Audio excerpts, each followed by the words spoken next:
It was a sunny afternoon in a quiet park, the kind of day where everything seemed peaceful.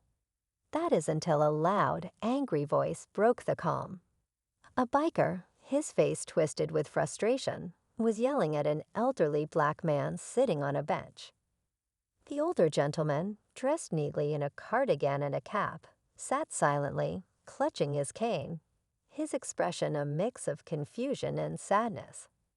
Passers-by glanced nervously but avoided getting involved. The biker's aggressive tone made it clear he wasn't interested in a calm conversation. He pointed and shouted, his towering figure overshadowing the seated man.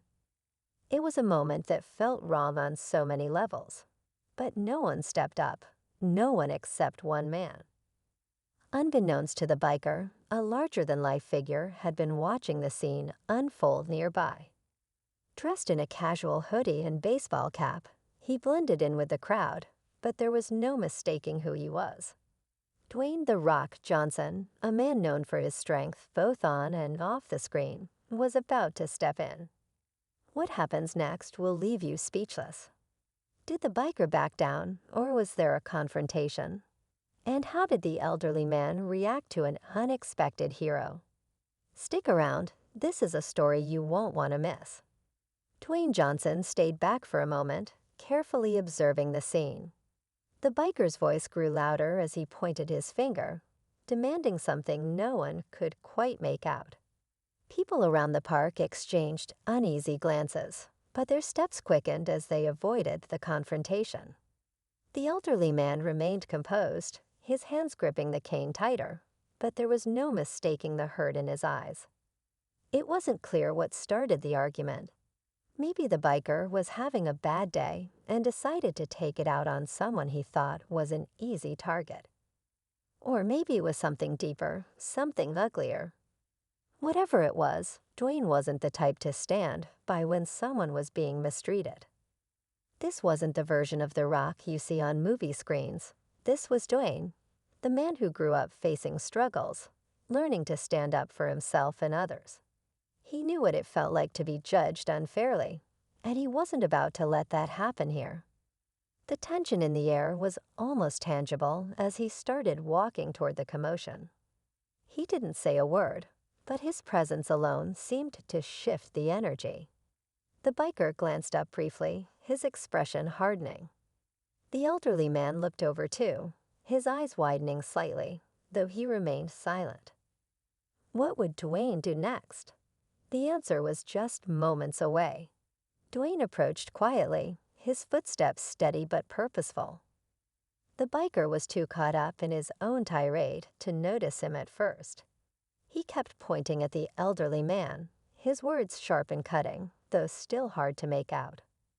The tension around them thickened, and a small group of onlookers began to gather at a safe distance, whispering among themselves but still unwilling to intervene. The elderly man finally spoke, his voice calm but filled with quiet dignity. "I don't know what you're so upset about, son, but there's no need for this." His words seemed to irritate the biker even more, and his tone escalated. Dwayne's jaw tightened. He hated seeing someone so vulnerable being treated this way, and he wasn't about to let it continue. From the sidelines, a mother with her young child paused, visibly torn between staying to watch and protecting her little one from the unfolding scene. A jogger slowed to a stop, pulling out their phone, though whether they intended to call for help or simply record wasn't clear. The biker finally noticed Dwayne standing a few feet away. His expression flickered. Was that recognition or just unease at being watched? For a split second, he hesitated, but then his bravado returned. "What are you looking at?" he snapped. Dwayne didn't flinch. Instead, he took a step closer, his voice calm but firm. "I think you should stop and listen for a moment." The biker sized Dwayne up, his stance shifting defensively. He wasn't backing down, not yet. "Listen to what?" He shot back, his tone sharp, almost daring. Dwayne stayed calm, his towering frame impossible to ignore. His voice was steady but carried weight, the kind that made people stop and pay attention. "To yourself," Dwayne said simply. The onlookers grew more curious, inching closer but still keeping a safe distance. Whispers rippled through the small crowd as some began to realize who Dwayne was. The biker, however, seemed oblivious or uninterested in who he was dealing with. Instead, he pointed at the elderly man again. "This guy's been in my spot all day. He's got no right sitting here like he owns the place." The older man's face tightened, but he remained calm. "Your spot?" he asked, his voice still steady, but now tinged with sadness. "It's a public bench, son. Anyone can sit here." The biker laughed bitterly, gesturing wildly. "Yeah, well, maybe people like you shouldn't take up space where they're not wanted." A collective gasp rippled through the onlookers. The air grew thick with tension as Dwayne's expression hardened. He took one step closer, his presence now impossible to ignore. "I think it's time you walked away," he said, his voice low but carrying an unmistakable edge. The biker froze, his bravado faltering.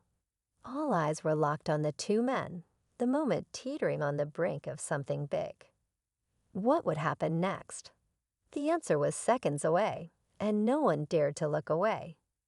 The biker stood frozen for a moment, his eyes darting between Dwayne and the growing crowd. It was clear he was trying to calculate his next move. He took a step back, his tough demeanor cracking just slightly. But then, as if fueled by the attention, he straightened up again. "Why don't you mind your own business?" He snapped at Dwayne, his voice trembling just enough to betray his nerves. Before Dwayne could respond, a new voice rang out from the crowd. "Hey, that's not just anyone. That's Dwayne Johnson." The whisper turned into murmurs of recognition, and suddenly the dynamic shifted. Phones came out, and people began recording.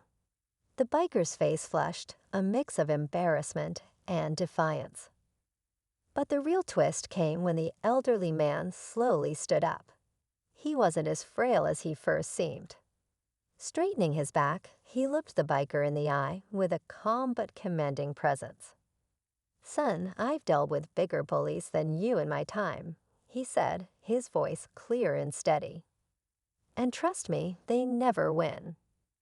The biker seemed caught off guard, his confidence slipping further. But before he could react, a police officer entered the scene, drawn by the commotion.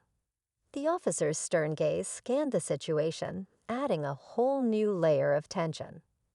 The stakes had just been raised. Now everyone was waiting to see how this standoff would end, with the biker, Dwayne, the elderly man, and the officer all in the mix. Anything could happen. The crowd held its breath as the police officer stepped forward, his hand resting lightly on his belt. "What's going on here?" he asked, his tone calm but authoritative. The biker quickly tried to explain himself, his words tumbling out in a nervous rush. "This guy's been sitting in my spot all day," and then *, had gestured toward Dwayne, decided to get involved. The officer glanced at the elderly man, who was now standing tall, his cane held firmly in one hand. Then he turned to Dwayne, instantly recognizing him. "Mr. Johnson," the officer said, a hint of surprise in his voice, "can you tell me what's happening here?" Dwayne nodded. "This gentleman," he said, motioning toward the elderly man, was sitting peacefully when this guy decided to harass him. "I stepped in to make sure things didn't get out of hand." The officer's eyes narrowed as he turned to the biker. "Is that true?" he asked. The biker stammered, struggling to come up with an excuse. But before he could speak, the elderly man interjected. "It's true," he said simply, his voice steady. "But I don't hold grudges. I just like to enjoy the park in peace." The tension seemed to break, but then the unexpected twist came. The elderly man reached into his pocket and pulled out a badge, a retired police officer's badge. The crowd gasped, and the biker's face turned pale. "You never know who you're messing with," the older man said quietly, his calm demeanor unshaken. The officer smiled faintly, stepping closer to the biker. "Maybe it's time for you to leave," he said firmly. The biker, now utterly deflated, nodded and walked away without another word. As the crowd began to disperse, Dwayne turned to the elderly man and smiled. "You didn't need my help after all." The man chuckled softly. "Sometimes, son, it's good to remind people that kindness and patience go a long way, but so does knowing when to stand your ground."